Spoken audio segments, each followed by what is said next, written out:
thank you for the invitation. I'm really pleased to be here today. I thought I didn't have anything interesting to say outside of the technical slides. I need not to worry. I provided the real drama yesterday by running straight to a glass door that would not open. In fact, the impact is such. I actually worried that I might not be able to do it today. I had a closer look today. Actually, I wasn't the only victim in that door. I looked at it. If you just come from the elevator, you can see the door in front of you if you are unsuspecting or just eager to get into the sun from the cold UK. And you can see that can happen quite easily. And that's exactly what happened to me. Unfortunately, I heard David's talk this morning. This is actually compression and sleep stick fatigue is on me, unfortunately. It is not a short crack for sure. It requires 4 stitches.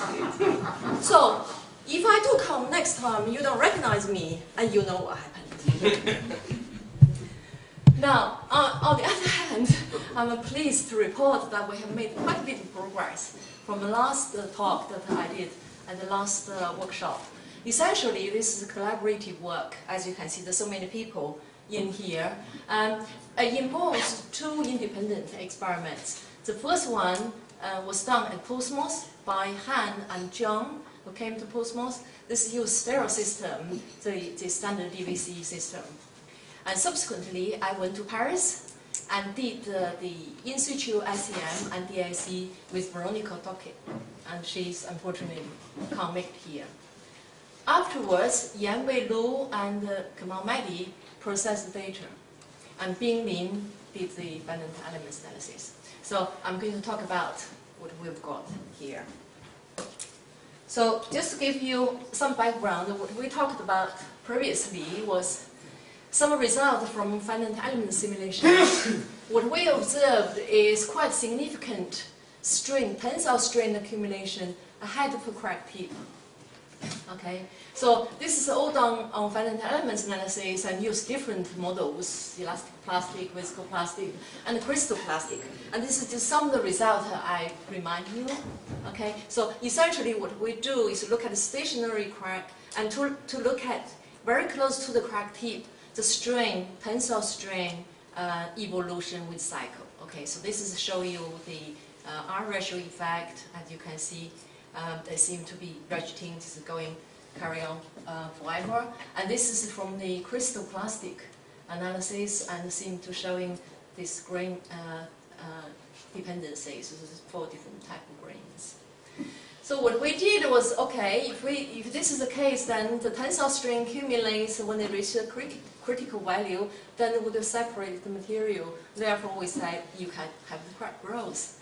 This is a very simple hypothesis, and we have used this hypothesis to try to describe and rationalize the crack growth data that we obtained from various nickel-based superalloys.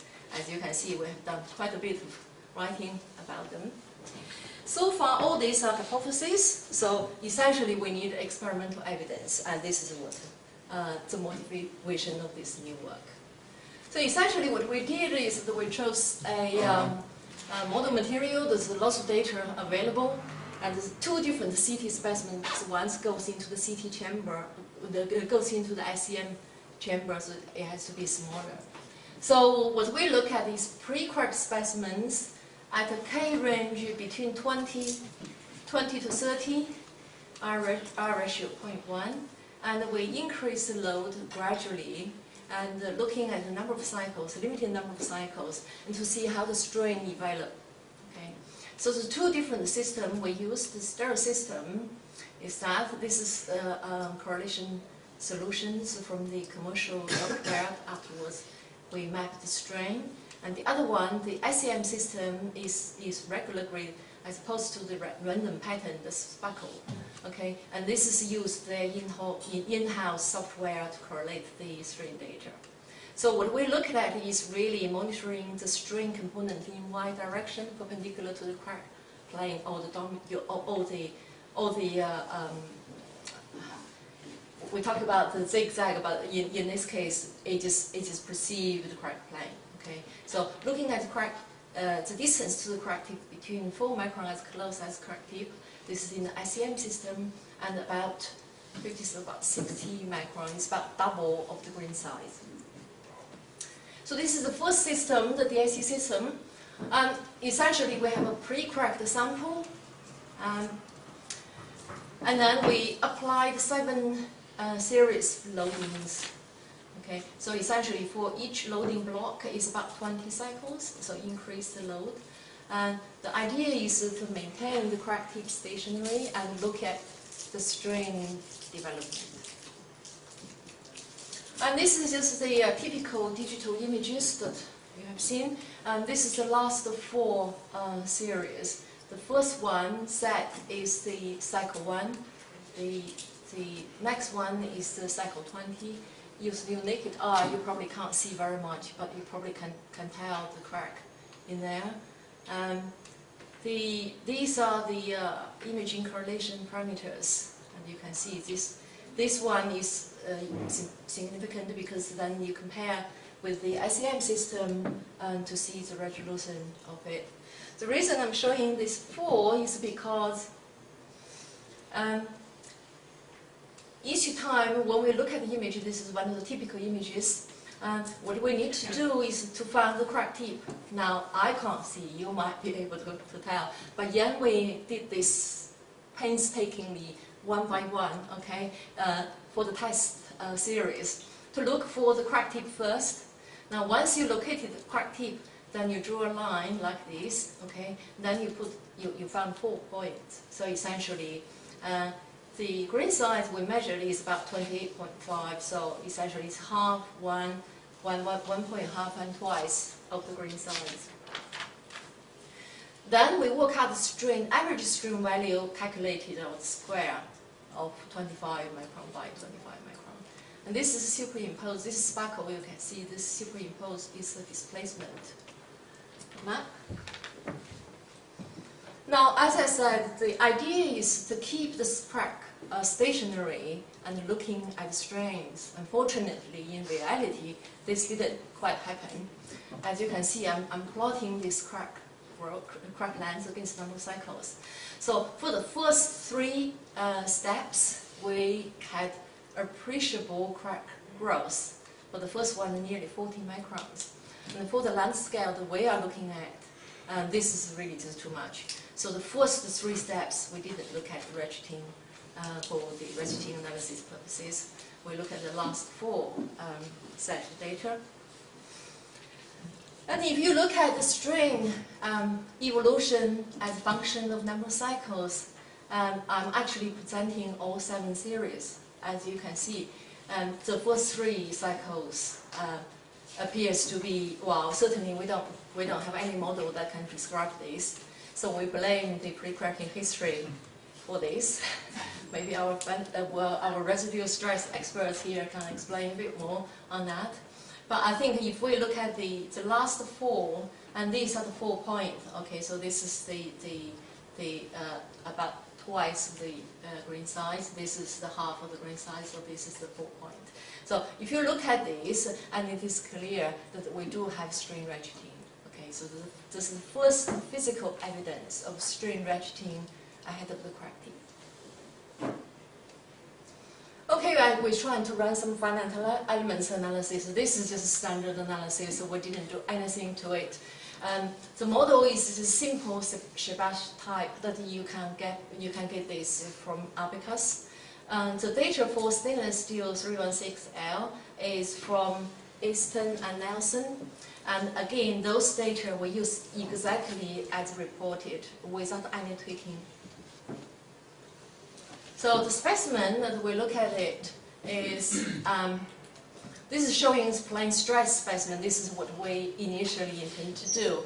And later on we found, even if we were measuring the surface, the plane stress model doesn't really give a good description. So we actually ran the plane strain and 3-dimensional analysis also. So essentially, this is a very simple model. So you can see the size of the crack tip elements is quite small. And to allow this micro growth, we have a the nodal release system, so that take that into account. And when we do the string averaging, we keep the same as we did with the DIC method. So this is the result. I'm looking at 2 points. One is at 1 grain size, this R2, and 4 is double the grain size. And the red ones are FE predictions, and the black is the DIC measurement. So essentially the top, as you can see, is our prediction of the plane stress model, and plane stream model is here. The 3-dimensional model is, well, they don't predict the shape of the ratcheting very well, but overall it gave a similar sort of trend. So clearly, compared to this 2 point, the point the closer to the crack tip, that seemed to compare better than the other. But still, this surprised us for, as I said, the very simple model and the material data that we simply taken from literature without doing the experiments ourselves. You always have variations between the grade, I guess. We were actually surprised about the overall consistency. So now we talk about the in situ SEM and DIC method. Again, this is a smaller specimen, but we pre-cracked to about the same crack length in the middle, and applied the tensile load within the SEM chamber. In this case, we did 2 load sequence. With the Kmax is about slightly lower than the previous one. The imaging resolution is higher, is about 18 times higher than the previous one. However, this is a manual system, so we had to sit there, actually do the imaging. Okay, we could take a bit longer, but then you have stress relaxation. So eventually we decided we just do 2 minutes per scan. Okay. And the displacement and strain was actually processed from their in-house software. And we look at the local strain. This, again, the average is slightly different from the first set. This is 4-point average. And the error is slightly higher, it's about 1%. And this is just one of the examples. You can see this is actually the strain that are given on the grid point. So this is some of the results of the first sequence, well, the second sequence to the sequence 1 was too low, we can't really see very much. I'm plotting again the strain value in y direction as a function of the distance to the crack tip. As you can see, this is a crack tip, 0. The first point is 4 micron. You can see this grade point is 4 micron. This is the cycle number from 1 to 10. This is 10 cycle only. As I said, this manual system is very difficult to recall more. As you can see, this is actually quite clear. For the point, at least closer to the crack tip, you can see the straight, the ratcheting behavior. And this is just give you a zoomed vision of that. So this is the 4 micron point. This is the 8, 12, and 16 micron as a function of number of cycles. And this continues to be the case for the next sequence. The load is slightly higher here. About 24 Kmax. Again, you see the same thing. If you look close enough, you can see this ratcheting. This is the 4 point, but away from the crack tip. Typically, after about 20, this will just fall into the error band, so you really can't see very much. We ran some finite elements analysis. This one, we started to do the 3D analysis actually, because the 2D result was actually quite miles away from the measured result. By the way, this is use exactly the same model. The parameters are all the same. Okay, the 2D mesh and the 3D mesh. Okay, again, the element size is very small. The average is actually now is a vertical line, so 4-point average that gives you the average stream value. Okay? And that's exactly the same as we did with the DIC method.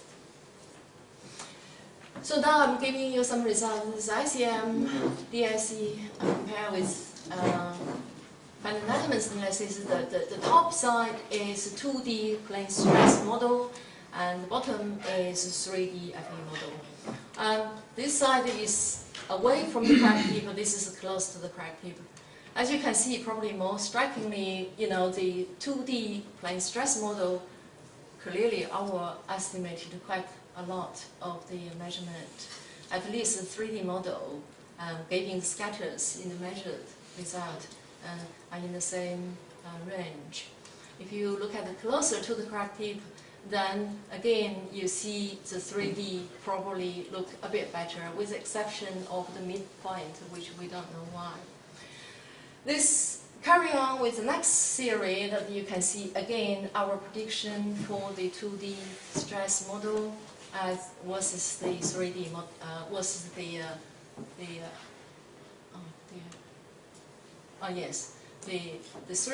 2D plane stress model versus the 3D model. Okay, they're in the same range.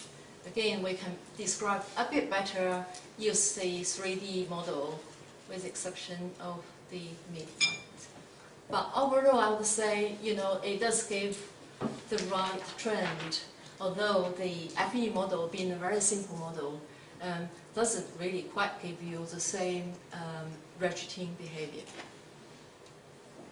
So to conclude, we found ratcheting from 2 independent experiments. Of course, it is for this type of specimen and for this particular material. We look at the crack tip that is quite close to the crack tip, that is this ICM plus DIC, and the spiral system, the DIC system.